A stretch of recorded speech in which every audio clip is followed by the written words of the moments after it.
Karena kita ini petani, tapi lumbung kita bukan di kebun, tapi lumbung kita ada di pasar. Karena sorghum ini sebenarnya tanaman yang juga punya gizi yang sangat baik. Jagung diuangkan kita bisa dapat 10 juta. Kemudian sorghum untuk bibit ini kita sudah dapat 45 juta.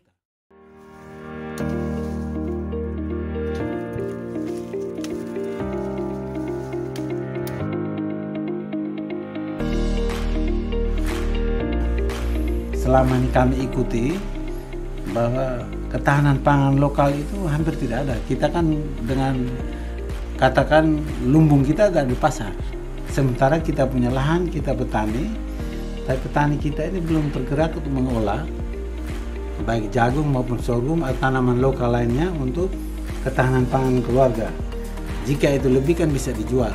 Karena kalau kita hitung baik padi, jagung, atau sorghum, hortikultura lah.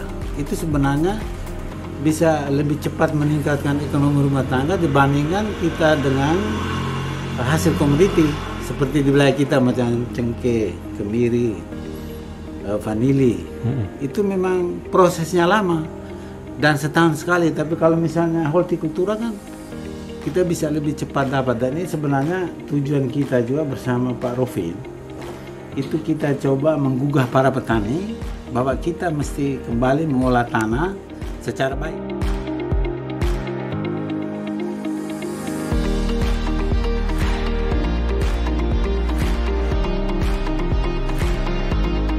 Jadi kita mengolah tanah secara baik, katakan kita bertani selaras alam, tetap mempertahankan kesuburan tanah, dan lebih dari itu kan bisa meningkatkan ketahanan pangan keluarga, ketahanan pangan masyarakat.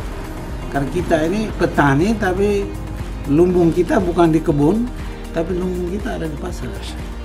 Jadi kita jual kita punya hasil komoditi, beli beras, bahkan beli jagung, Pak. Ini yang jadi soal. Petani yang bisa tanam jagung, tapi dia beli jagung. Ini kan sebenarnya sangat ironis. Seperti itu. Jadi kita mesti mengajarkan para petani atau kelompok tani yang lain itu mesti kita kembali mencintai lahan pertanian, membuka lahan pertanian untuk tanaman hortikultura yang paling kurang lebih cepat membantu kita meningkatkan ekonomi keluarga. Tapi lebih dari itu juga soal gizi, karena sorghum ini sebenarnya tanaman yang juga punya gizi yang sangat baik. Bahkan kalau kita baca di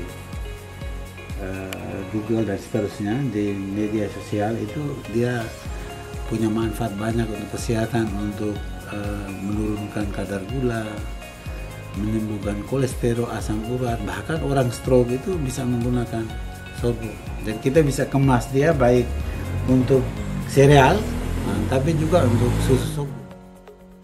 Itu kami rontok dia, itu ada 1 ton, dan itu dipesan oleh desa, yaitu untuk program PKH. Sementara untuk sorghum ini karena kami penyedia bibit di Flores Timur bersama teman-teman kelompok tani yang lain. Jagung diuangkan kita bisa dapat 10 juta, bahkan lebih dari itu. Dan sorghum kalau misalnya 3 ton, kalau harga pasaran sekarang kalau misalnya dengan 15.000 per kilo untuk bibit ini kita sudah dapat 45 juta. Kalau 20.000 maka 3 ton kita sudah bisa dapat 60 juta. Dan itu motivasi buat kita bahwa biaya yang kita keluarkan itu lebih sedikit dibanding hasil yang kita peroleh. Jadi rencana kami ke depan, karena begini Pak, sorghum itu kan panen minimal 3 kali dalam setahun. Jadi sekarang yang tunas baru sudah muncul, kami akan panen sekitar bulan September. Katanya panen kedua itu lebih banyak dari panen pertama. Terus kita tidak terlalu cemas lagi karena rumah penjemuran kita itu pakai sistem solar dryer sudah siap. Ya.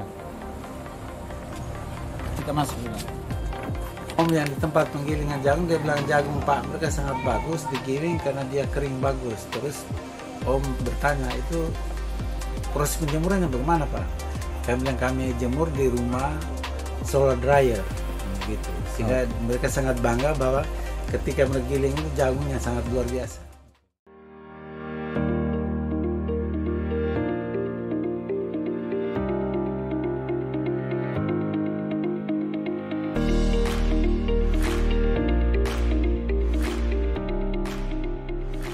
Jadi saya dan Pak Rofin dari 2 kelompok tani ini, Lolonina dan Mutiara Hijau, itu kami sangat bersyukur pada Yayasan Pengkajian dan Pengembangan Sosial.